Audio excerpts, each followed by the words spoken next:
Hey, how's it going? It's been a while since I've recorded a video, so I wanted to, this Christmas week especially, and with everything in the UK being cancelled in a way, I wanted to speak to that because, as I said in one of my posts I wrote recently, this will be the first year since I was born that I haven't spent in the UK at Christmas, and I know that all my family have had all their plans changed as well. They can't all meet up. My parents can't be with their children or their grandchildren, which is really sad because Christmas is their favourite time of the year. And as much as I said in my post, that's a sort of internal invented concept that we've created as human beings, that it has to be Christmas, and obviously we can get together whenever, and we can give each other presents whenever, and we can play games, and we can eat, and we can drink, and we can do all of that. But I myself, I've been feeling a bit sad about that, and so I really understand how everybody's feeling, especially people who, are going to be spending it more on their own.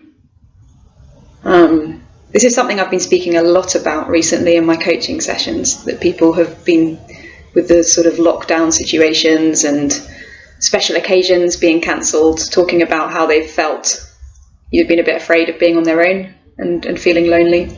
And we've been looking at what it is actually to be alone and how we can feel really alone even when we're with someone and we're surrounded by people.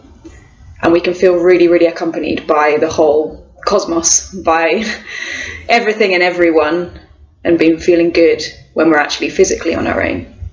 Or we can be physically on our own and feel like, oh my God, I'm going to be alone forever. Or we can be with others, we can be with someone else, and we can feel completely connected and completely at peace.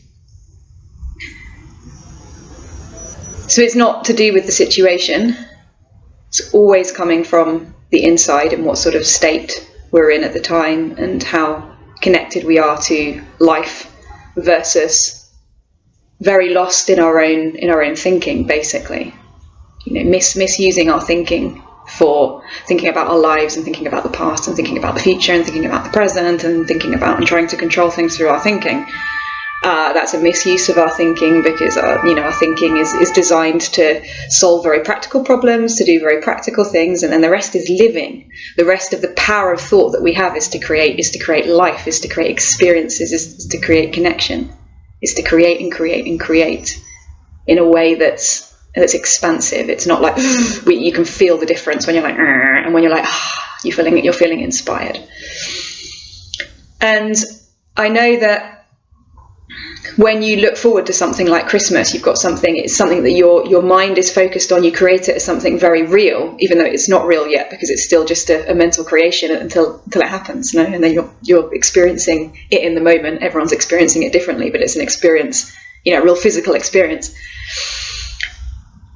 But because it's occupying your mind, you're putting your energy towards it, when that's taken away, it leaves a sort of emptiness. There's an empty feeling. It's like when someone dies or you break up with someone, and you've had this sort of this creation in your mind, and then suddenly it's not there. And you sort of have the mourning phase. And I have found, especially this year, that I've been through a breakup and lots of changes, and the same as everyone really. It has been a hard year for a lot of people.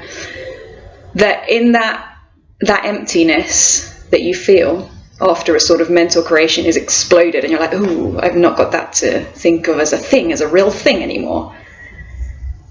And that actually leaves up space for something new to come in, and also to kind of bring you back to the present.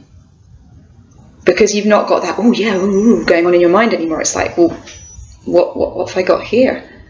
You come back to what's real. You've got another opportunity to just be present with what is right now, without telling yourself any sort of story about how great this is and how great that's going to be and this and that and the other, or how terrible this is going to be or how terrible that is. And just breathing and coming back to what is, and what can I do now? What do I want to do now? What can I create now? How can I help now? How can I help myself first? Something I've been reflecting on this morning is, it's a classic old saying, if you can't be kind to yourself, you're not going to be kind to other people. We're not kind to ourselves because we're lost in our thinking. So if you've not got that thinking to grab onto anymore, instead of grabbing onto new thinking, allow that emptiness to become a sort of space in which you can feel yourself again. Feel yourself sounds really bad, but you know what I mean. I'm going to stop there. Enjoy the silence today. Enjoy a little bit of silence with whatever activity you're doing. Just feel that little bit of internal space and just see what comes in there without forcing anything to come. Just come back to what is, away from everything that we invent and that we cling on to and that we try to control, and just see what happens. And let me know. It would be wonderful to hear about some of your experiences. I will be sharing mine, no doubt. So have a wonderful day, and I will speak to you very soon.